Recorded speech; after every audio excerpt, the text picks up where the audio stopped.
지나치게 행하여 범죄하리라. 아멘. 네, 오늘은 응답의 유익이라는 제목으로 계속해서 좀 살펴보겠습니다.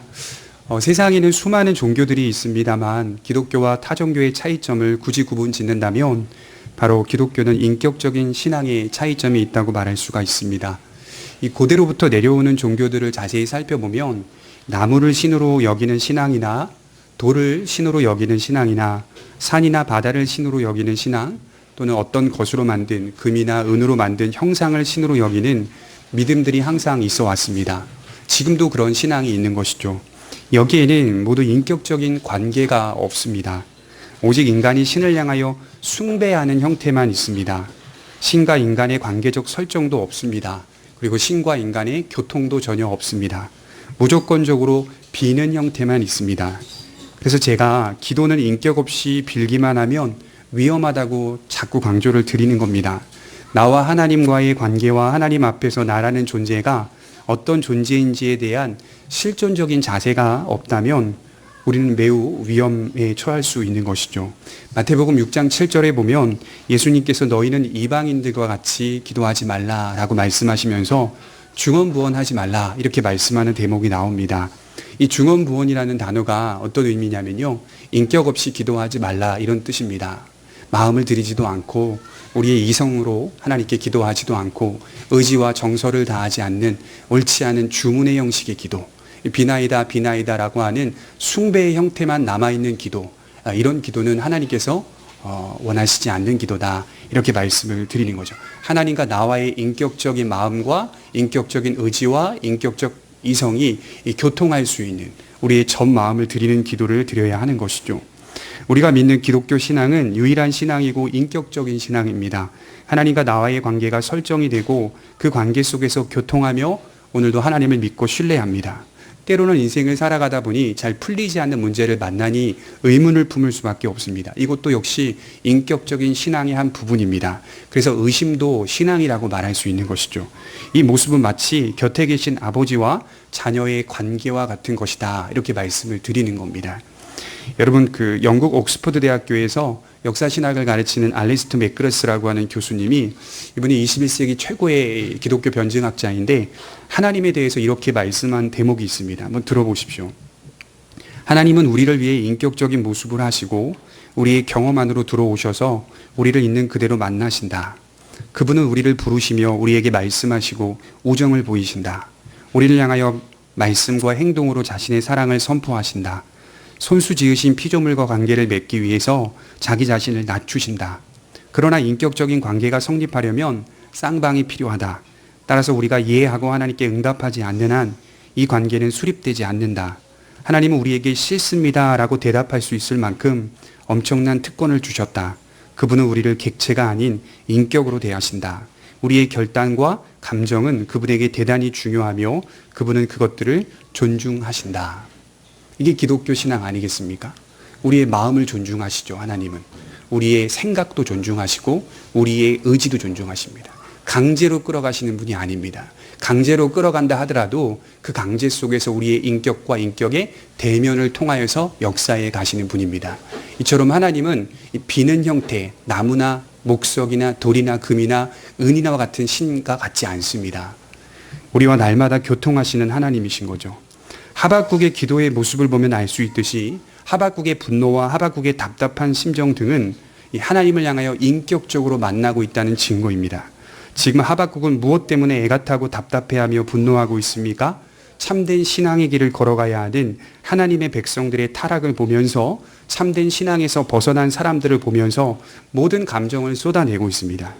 하박국을 제외한 또 다른 선지자들의 외침은 하나같이 동일했습니다. 참된 신앙을 가지라. 이사야 선지자나 예레미야나 학개나 스가랴나 모든 선지자들의 하나같이 같은 말씀의 외침은 참된 신앙을 향하여 나아가자 이런 내용이었어요. 목적과 방향을 상실하지 말고 하나님을 믿자. 그리하면 하나님께서 주시는 은혜들이 크다는 것을 말씀하였습니다. 사람은 언제나 주객이 바뀝니다. 목적과 방향이 우선이 아니라 손에 잡히고 눈에 보이는 물질이 우선입니다. 당장이 우선이지 미래가 우선이라고 생각하는 사람은 거의 없습니다. 손에 잡혀야 믿을 만한 것이라고 생각합니다. 이러한 잘못된 자세가 우리의 신앙을 변질시켜 놓습니다. 제가 오늘 우리 성도님들에게 신앙의 변질이 일어나면 안 됩니다라고 오늘 말씀하여도 말씀을 통하여 깨달아서 다시 우리 성도님들이 마음을 다잡고 수정한다 하여도 내일 또 변질이 일어나는 겁니다. 매일매일 계속하여 우리에게 왜곡이 일어나고 변질이 일어납니다. 그것은 복음이 변질이 많아서가 아니라 우리 자신이 왜곡된 사람들이기 때문입니다. 눈에 보이는 것, 손에 잡히는 것을 통하여 진리를 증명하고자 하는 잘못된 모습이 많이 있기 때문인 것이죠. 내일이 되면 또 변합니다. 그러니 우리는 내일도 하나님의 말씀을 들어야 하는 것이죠. 내일도 하나님께 기도해야 하는 것이죠. 바로 그런 우리의 약함을 깨우시기 위해서 시대마다 두신 하나님의 사람들이 있었는데 그것이 바로 제사장이나 선지자, 사도, 감독, 목사들과 같은 사람들입니다.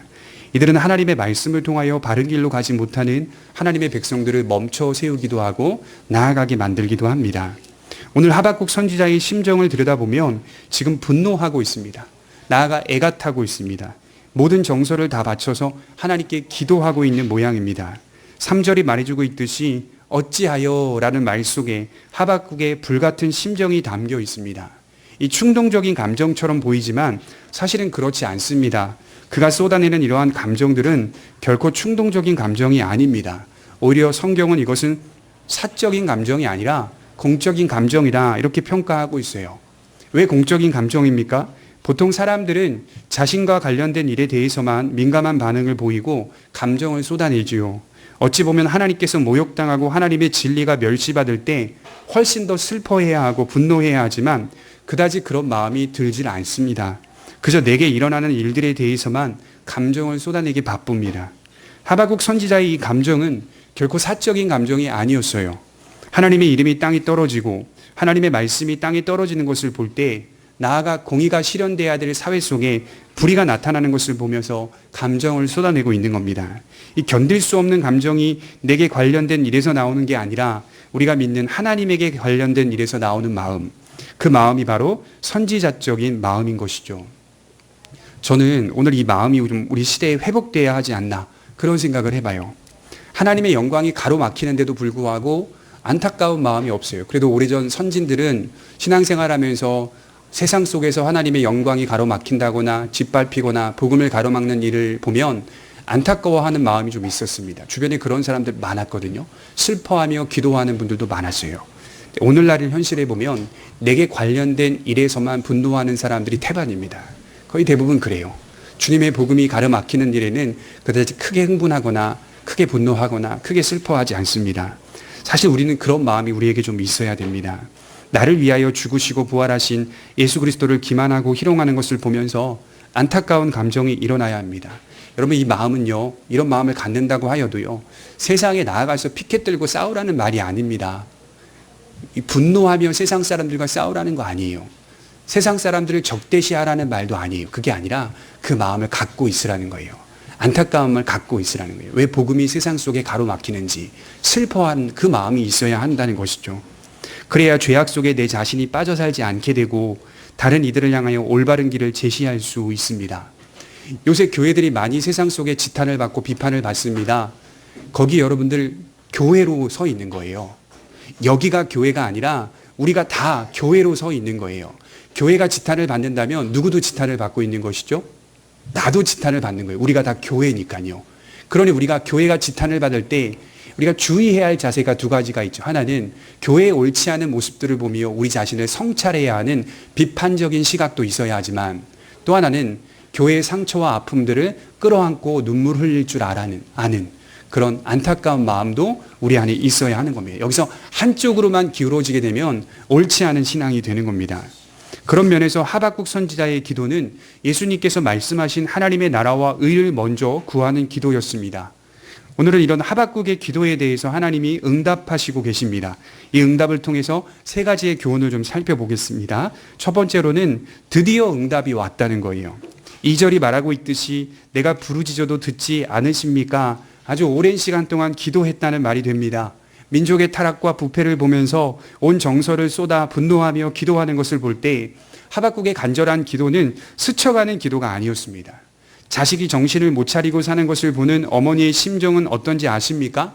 정신을 차리지 못하는 아들 때문에 속이 썩어가는 것을 들은 적이 있습니다. 어느 정도인가 제가 그 어머니와 대화해 보니까 그분의 마음은 밥을 차리고 있을 때든 직장 생활을 하고 있을 때든 친구를 만나고 있을 때든 모든 순간에서 온 마음이 그 자식에게 작용하고 있다는 겁니다. 정신을 차리지 못하는 아들에 대한 깊은 심정이 매 순간마다 일어나고 있습니다. 그걸 가지고 산다고 말할 수 있습니다. 하박국은요, 온통 유다 민족에 대한 마음뿐이었어요. 안즈나 서나 당신 생각이라는 노래처럼 선지자의 마음은 오래전부터 유다 민족이 회개하고 돌아오기를 바랬습니다. 그리고 간절하게 기도했지만 응답이 전혀 없었어요. 오히려 유다 백성들은 기도할수록 더욱 타락해 갔습니다. 그럼에도 하박국을 통해 배울 수 있는 자세는 기도의 자리를 지켰다는 거 아니겠습니까? 여러분, 인간이 얼마나 끈기가 없는지 아십니까? 인간이 얼마나 참는 걸 못하는지요.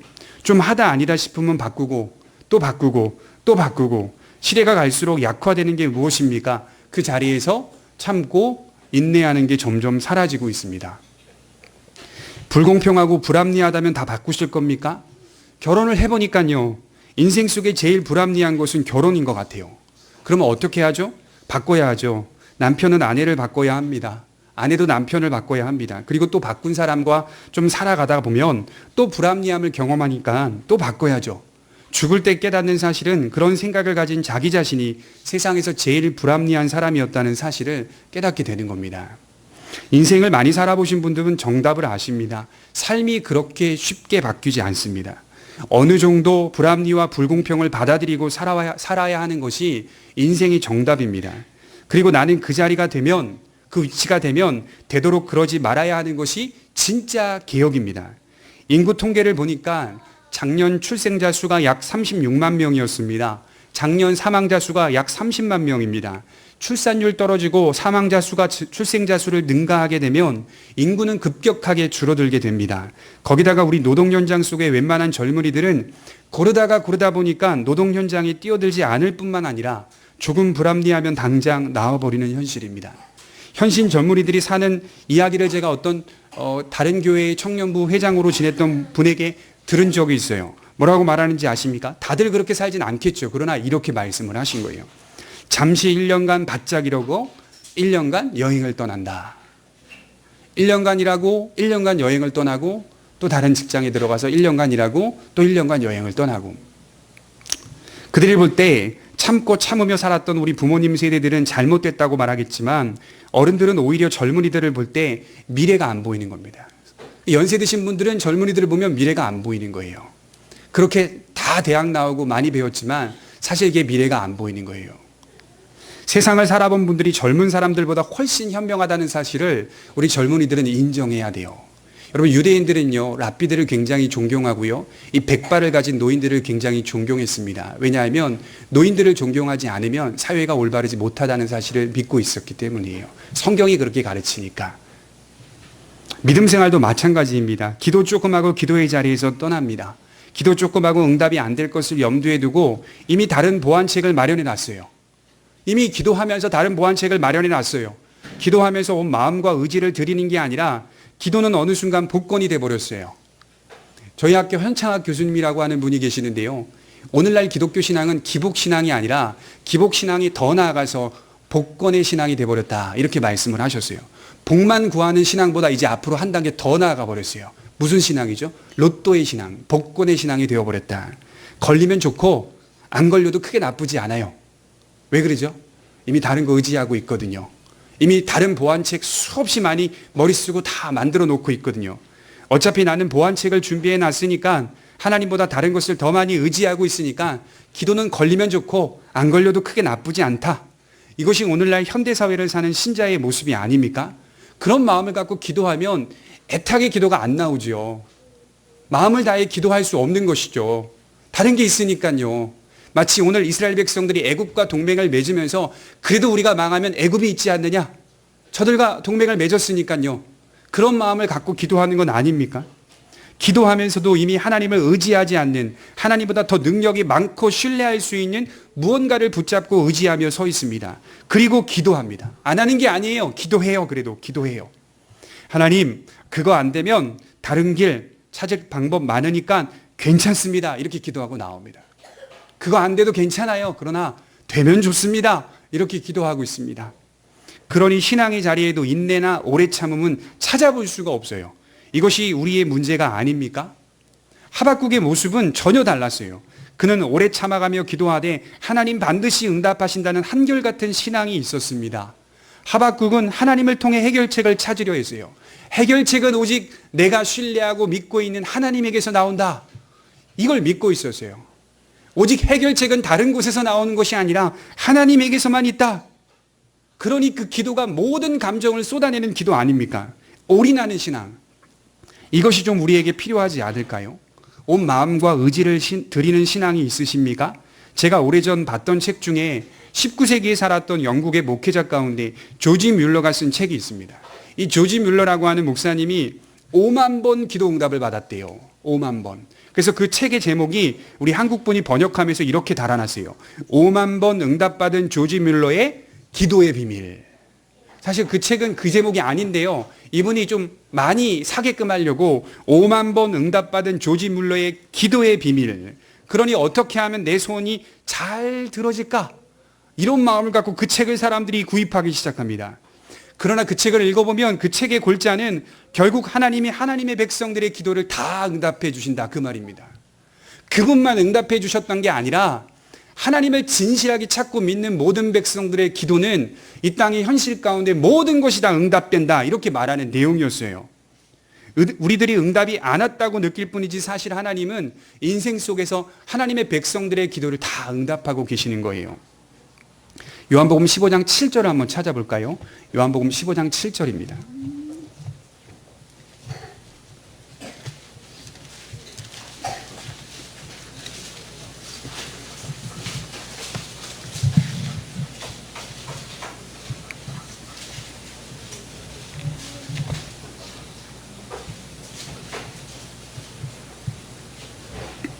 요한복음 15장 7절입니다. 우리 같이 한번 읽어보겠습니다. 시작. 너희가 내 안에 거하고 내 말이 너희 안에 거하면 무엇이든지 원하는 대로 구하라. 그리하면 이루리라.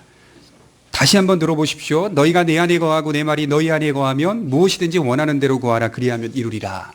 너희가 그리스도 안에 거하고 그리스도께서 우리 안에 거하는데 그 서로 간의 교통, 이 연합의 현실 속에서 하나님의 말씀이 우리 안에 두어지는 현실, 보존되어지는 현실, 그 가운데 하나님께 기도하면 모든 것들을 간구하면 왜 이루어지지 않겠느냐라고 말씀하는 내용이죠. 조건적 형태의 모습입니다. 먼저 하나님이 우리 안에 거하고 있느냐, 하나님의 말씀이 우리 안에 거하고 있느냐, 그렇다면 우리가 기도할 때도 어떻게 기도해야 되는지를 알게 된다는 말 아닙니까? 말씀이 우리 안에 거하고 있으면 하나님께 기도할 때 우리가 함부로 어떤 기도를 드릴 수 있습니까? 내 욕망과 욕심을 다하여 기도를 드릴 수 있습니까? 하나님의 말씀이 내 안에 거하고 있는데 그 기도가 차마 우리 입술에서 나오기가 쉽지가 않은 거예요. 쉽지가 않은 거예요. 자녀들을 향하여 기도하는 것, 남편과 아내, 사업장, 직장을 위해 기도하는 것 당연히 해야죠. 생사화복이 하나님의 손에 있으니까. 그러나 그 기도를 하는 우리의 중심이 어떤 마음을 갖고 있는지를 하나님 다 아신다고요. 어떤 욕망이 있는지를 기도하기 전에 이미 아신다고요. 다니엘서를 읽어보면 아시다시피 다니엘이 기도할 때 기도하지 않아도 이미 하나님이 다 보고 계셨다 이렇게 말씀을 하는 거죠. 하나님의 뜻 안에서 기도하는 모든 기도들이 왜 응답이 안 되겠습니까? 다 응답이 되더라고요. 조지 뮬러가 5만 번 기도 응답을 받았다는 것은 5만 번의 기도 응답이 다 하나님의 말씀 안에서 기도하는 내용이었다는 거예요. 하나님의 뜻 가운데서 하나님이 기뻐하시는 기도들만 드렸던 내용이라는 거예요. 하나님 모두 다 응답하셨다는 거죠. 성경을 처음부터 읽어보니까 온통 기도의 응답이에요. 간구할 때 응답하지 않는 경우가 없어요. 처음부터 볼까요? 아브라함의 기도, 이삭의 기도, 야곱의 기도, 요셉의 기도, 모세의 기도, 여호수아의 기도, 사사들의 기도, 다윗과 솔로몬의 기도, 에스더의 기도, 욥의 기도, 에스라의 기도, 느헤미야의 기도, 한나의 기도, 다니엘의 기도, 사도들의 기도, 바울의 기도, 모든 믿음의 사람들의 기도가 응답되지 않은 적이 없어요. 실패한 적이 한 번도 없어요. 그들은 기도가 응답이 된다는 사실을 이미 믿고 분명하게 신뢰하고 있었습니다. 왜요? 하나님은 돌이 아니니까. 하나님은 나무가 아니니까. 하나님은 산도 아니요 바다도 아니니까. 하나님은 인격적인 하나님이니까요. 그렇게 두려운 대상이라고 구약 백성들이 말하지만 그러면서도 하나님을 어미새라고 표현하는 거 보세요. 하나님을 어미새라고 표현할 때 있고 또 하나님을 나의 아버지라고 표현하는 거 보세요. 얼마나 시적인 표현들이 많은지 모릅니다. 하나님은 응답하시기 때문에 하나님께 마음을 드릴 수가 있는 겁니다. 우리 두 번째로 좀 생각해 볼 수 있는 것은 다르게 응답하시는 하나님을 좀 생각해 봐야 합니다. 5절입니다. 여호와께서 이르시되 너희는 여러 나라를 보고 놀라고 또 놀랄지어다. 너희의 생전에 내가 한 가지 일을 행할 것이라. 누가 너희에게 말할지라도 너희가 믿지 아니하리라. 보라, 내가 사납고 성급한 백성 곧 땅이 넓은 곳으로 다니며 자기의 소유가 아닌 거처들을 점령하는 갈대아 사람을 일으켰나니 그들은 두렵고 무서우며 당당함과 위엄이 자기들에게서 나오며 그들의 군마는 표범보다 빠르고 저녁 이리보다 사나우며 그들의 마병은 먼 곳에서부터 빨리 달려오는 마병이라. 마치 먹이를 움키려 하는 독수리의 나름과 같으니라. 하박국이 기대했던 것은 뭘까요? 남한국 유다 민족이 새롭게 회복되는 거 아니겠습니까? 의인을 구원하시고 민족을 새롭게 하실 하나님을 기대했습니다. 단 하박국의 생각대로 기대했습니다. 선지자가 기대했던 인간적인 방식은 민족 내부에서 어떤 징계를 통해 개혁운동이 일어나기를 소망했습니다. 그러니까 하나님, 이 백성들 이제 선을 넘어버렸으니까 징계를 베풀어 주시옵소서라고 기도했는데, 그 기도를 하면서 그가 가진 기대는 뭐냐면, 그래도 이방 민족들을 통하여 징계가 임하는 게 아니라 내부 안에서, 민족 내부 안에서 하나님의 어떤 징계를 통하여 새롭게 일어나는 개혁운동이 펼쳐지기를 바라고 있었습니다. 마치 이것은 요시야 왕과 같이 지도자들이나 또는 깨어있는 백성들로 인해서 이러한 일들이 진행되기를 원했습니다. 좀 더 나아가서 강하게 치신다면 내부적으로 하나님의 징벌이 임하여 이 일들이 이루어지기를 바랬습니다. 그런데 하나님의 대답은 이렇게 말씀을 하는 거죠. 너희는 보고 또 놀랄지어다. 모두가 놀랄 만한 일이 일어나는데 저 갈대아 사람, 즉 바벨론을 들어서 쓰시겠다고 말씀을 합니다. 부정하고 폐역하며 교만한 민족들을 교사로 삼으시겠다는 거예요. 하나님의 백성들이 교사가 돼야 되는데 저 부정하고 폐역하고 교만한 세상 사람들, 바벨론 세력들이 이스라엘 백성들의 잠시 교사가 되어서 그들이 이스라엘 백성들에게 가르쳐 주겠다, 이렇게 말씀을 하는 겁니다. 그들이 언약 백성들의 교사가 된다는 말입니다. 가끔은요, 저도 이와 비슷한 경험들을 할 때가 있었어요. 나태한 저의 신앙의 경고를 주시기 위해 믿지 않는 세상 사람들 앞에서 모욕을 당하게 하실 때, 또는 그들에게 가르침을 받게 하실 때가 있었습니다. 마치 그들의 말이 하나님의 말씀처럼 들릴 때가 있습니다. 이 자존심이 상하지만 겸손하게 받아들여야 했습니다. 아, 하나님께서 이렇게 하시는구나 라는 생각을 해봅니다. 내가 얼마나 교만하면 믿지 않는 자들에게 창피함을 당하게 하시는가. 혹시 그런 경험을 할 때 여러분들도 겸손하게 받아들이시기 바랍니다. 그것이 하나님의 뜻일 수가 있어요. 하박국 입장에서 좀 생각해 봅시다. 그렇게 열심히 기도했는데 상황이 더 악화되고 있어요. 자신이 생각했던 응답은 이런 게 아니었어요. 적어도 이 정도는 아니었어요.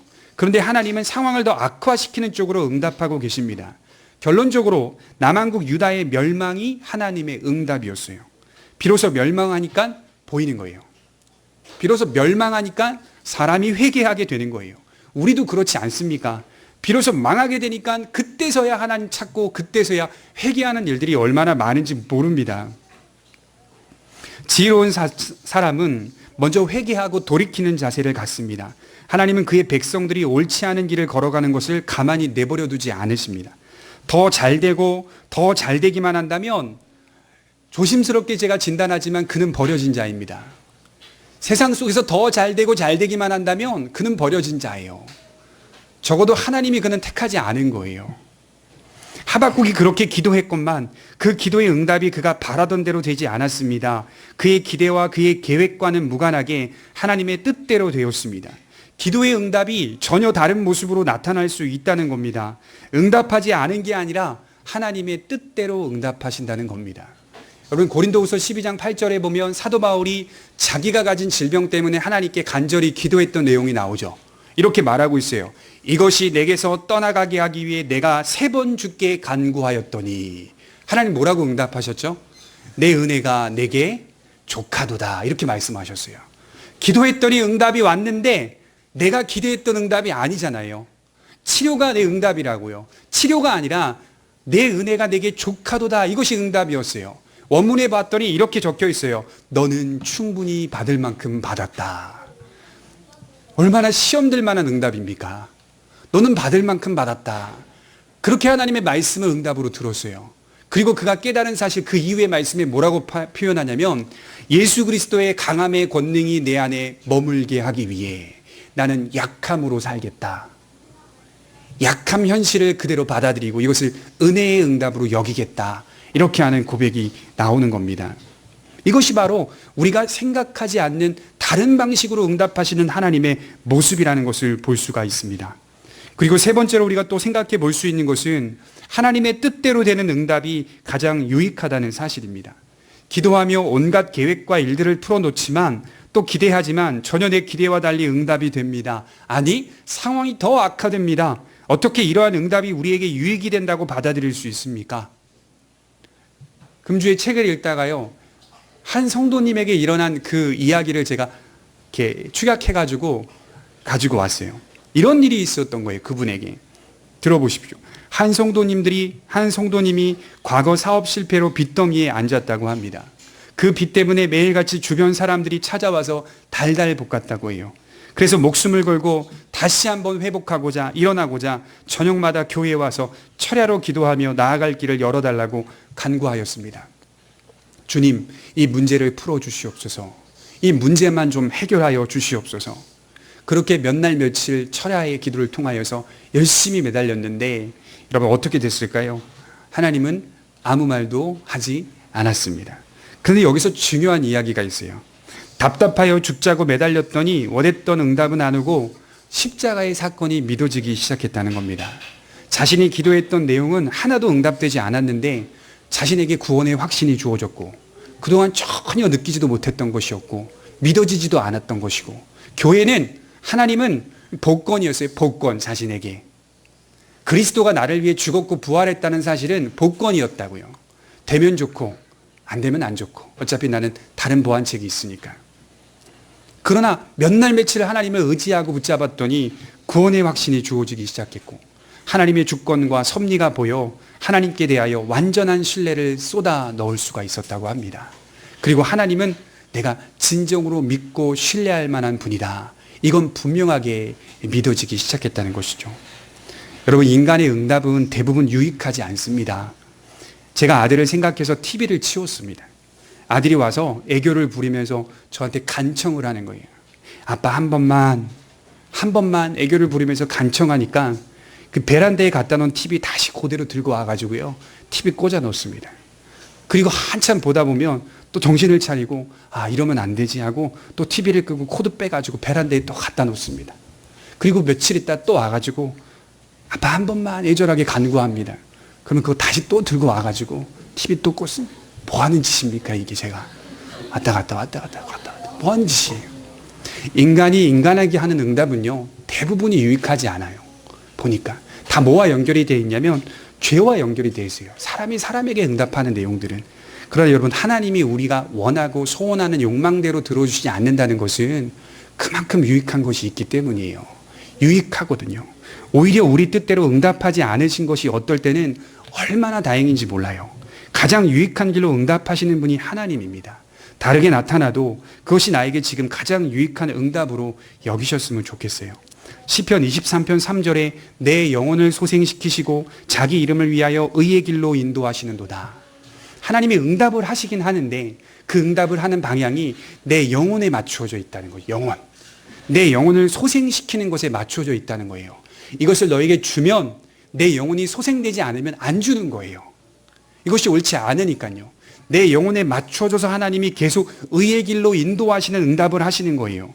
우리 뜻대로 우리 소원대로 응답하신다면 여기에 앉아있는 분들 중에 구원받을 수 있는 사람이 있겠습니까? 내 기도대로 다 응답하시면 여기 우리 중에 구원받을 수 있는 사람이 있겠습니까? 그렇게 응답을 안 하시니까 우리가 애가 타고 속이 타서 하나님 붙잡고 의지하는 거 아닙니까? 전 마음을 들이기도 하고 눈물을 흘리기도 하고 하나님을 바라보기도 하고 순종도 한번 해보기도 하고 구원으로 인도하신다고 하였는데 우리가 구하는 대로 응답하신다면 우리 모두 입 싹 닫고 하나님 떠날 겁니다. 이거 한 번만 하면요. 이거 한 번 하면 떠납니다. 우리는. 신경도 안 써요. 어떤 식으로든 하나님께서 우리를 붙잡으시기 위해 가장 유익한 방법으로 응답하고 계시는 겁니다. 어떤 것이 우리에게 가장 유익한 것인지 하나님은 이미 다 알고 계십니다. 내 영혼에 맞춰서 응답하고 계시기 때문이죠. 남유다를 회복시키기 위하여 하나님은 바벨론을 잠시 교사로 삼으셨습니다. 그리고 잠시 사용하시고 바벨론을 완전히 멸망시키셨습니다. 그러나 이거 한번 생각해 보세요. 유다는 바벨론을 통해 주전 586년에 멸망을 당했지만 흥미롭게도 유다는 다시 재건되기 시작했어요. 여러분, 구약의 역사를 보면 아수르든 바벨론이든 모압이든 그 수많은 역사의 민족들 속에 하나님이 멸망을 시키는데 그들에게 다시 한 번의 기회를 안 주시더라고요. 한 번 멸망이 되면 그들은 역사 속에 사라집니다. 아예 사라져 버립니다. 근데 참 재미있는 것은 유다는 멸망을 당했는데요, 다시 재건됩니다. 그게 에스라, 느헤미야예요. 학계. 다시 유다가 재건이 돼요. 왜 그러죠? 항상 하나님의 백성들에게는 기회를 열어놓으시는 거예요. 그의 백성들에게는 하나님이 징계를 베푸시는데요, 사랑의 매, 다시 한번 일어날 수 있는 기회의 문을 열어놓으시고, 그의 백성이 아닌 자들에게는 징계를 행하시는데 그 징계가 멸망입니다. 다시는 일어날 수 없는 멸망으로 인도하신다는 것을 알아야 합니다. 이스라엘은 멸망을 당했음에도 다시 회복되기 시작했습니다. 하나님의 백성들은 항상 새로운 기회가 열려 있습니다. 그렇지 않은 자들은 징계가 곧 멸망입니다. 우리는 징계가 곧 사랑의 매라는 사실을 성경이 말합니다. 그것을 통해 다시 믿음으로 갈 수 있고, 그것을 통해 다시 회개할 수 있고, 그것을 통해 다시 겸손함으로 나아갈 수가 있습니다. 이 마태복음 7장 9절에 보면 너희 중에 누가 아들이 떡을 달라 하는데 돌을 주고 생선을 달라 하는데 뱀을 줄 사람이 있겠느냐?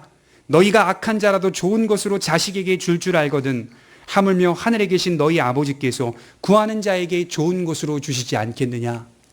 부모님은 잘 아셔야 돼요. 자녀들도 잘 알아야 돼요.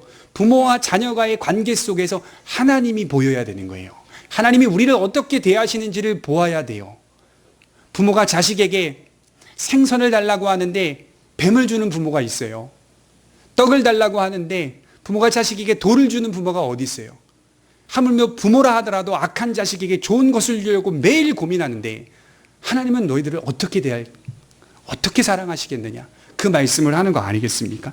그것만 봐도 하나님이 우리를 어떻게 대하시는지를 좀 생각해 보라는 거예요. 여러분, 누가복음에 보면요, 마태복음엔 너희가 악한 자라도 좋은 것으로 자식에게 줄 알거든 하물며 하늘에 계신 너희 아버지께서 구하는 자에게 좋은 것으로 주시지 않겠느냐? 여기서 말씀이 끊겨요. 근데 누가복음은 여기서 한 번 더 나가요. 성령을 주시지 않겠느냐, 이렇게 말을 하고 있어요. 가장 좋은 것, 그의 자녀들에게 주시는 가장 좋은 것은 영원한 생명을 주시지 않겠느냐, 그 말씀을 하는 겁니다. 하나님께서 어찌 좋은 것을 주지 않겠습니까? 당신의 자녀임이 틀림없다면 하나님께서 가장 유익한 방법으로 응답하십니다. 심지어 하나님의 아들 예수 그리스도까지 우리에게 주셨는데 어찌 좋은 것을 주지 않겠습니까? 로마서 8장 32절에 자기 아들을 아끼지 아니하시고 우리 모든 사람을 위하여 내주시니가 어찌 그 아들과 함께 모든 것을 우리에게 주시지 아니하겠느냐. 아들까지 내어주셨다면 다 주실 각오를 하고 계시는 겁니다. 여러분들에게 올인하신 거예요, 하나님이. 그리스도를 믿으면 하나님이 하나님의 백성들에게 올인하고 있다는 것이 보여야 돼요. 우리를 얼마나 사랑하고 있는지를 보여야 돼요. 어떤 방식으로든 하나님의 사랑을 경험하고 발견하셔야 되는 거예요. 우리 한번 찾아볼까요? 고린도전서 1장 25절입니다. 고린도전서 1장 25절입니다.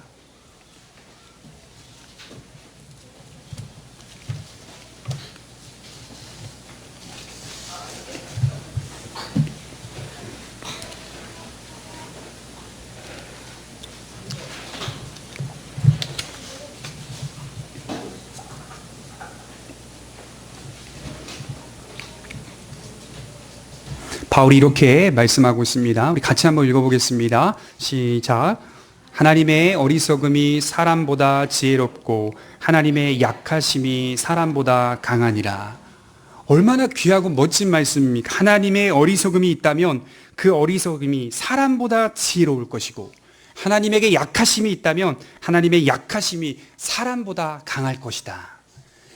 훨씬 우리보다 지혜롭다는 사실을 비교하면서 말씀하고 있는 거 아닙니까? 하나님의 어리석음이 사람보다 지혜롭다는 말씀이 얼마나 위안이 됩니까? 내 얄팍한 지혜보다 하나님의 어리석음에 기대는 것이 더 낫다는 말 아닙니까? 내 얄팍한 강함보다 하나님의 약함에 기대는 것이 훨씬 낫다고 말씀을 하는 겁니다. 나니아 연대기라고 하는 영화가 아주 오래전에 저희 나라에도 개봉을 했는데 그 나니아 연대기를 쓰신 분이 C.S. 루이스라고 하는 분이거든요. 20세기의 최고의 신학자이자 변증가인데 그분이 이런 말씀을 하셨어요. 한번 들어보시기 바랍니다. 우리가 선하기 때문에 하나님이 우리를 사랑하신 게 아니라 하나님이 우리를 사랑하시기 때문에 우리를 선하게 하실 것입니다. 하나님의 목적은 하나입니다. 하나님이 우리를 사랑하시기 때문에 우리를 선하게 빚어가실 것입니다.